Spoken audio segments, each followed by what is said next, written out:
guys, magluluto po tayo ng binagoongang baboy. Ayan, bagoong alamang. Ayan. Ito na po yung mga ingredients. Yan. Yan na po. Yan ang negosyo natin. Noong una, garlic ko. Ito naman ngayon, bagoong alamang. Binagoongang alamang na may baboy. Guys, hanggang na po natin papakita. Ipagtitiin muna natin ng konti. Isa na po natin yung bawang.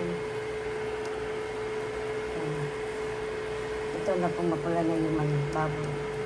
Ginagawang ang baboy. Alamang. Bilhin ako na ng sili, labuyo. Masarap po yun.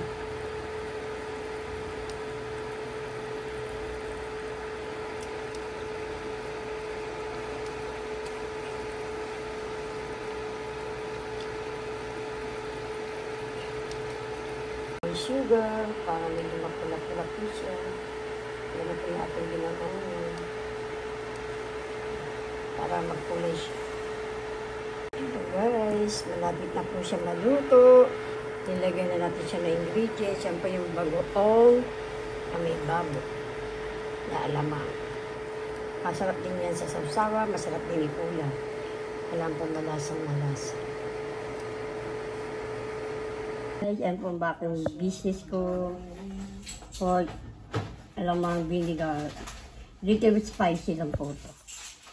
Yan po yan guys. Ito na po ang aking negosyo. Cindy's pork and alamang bagoong.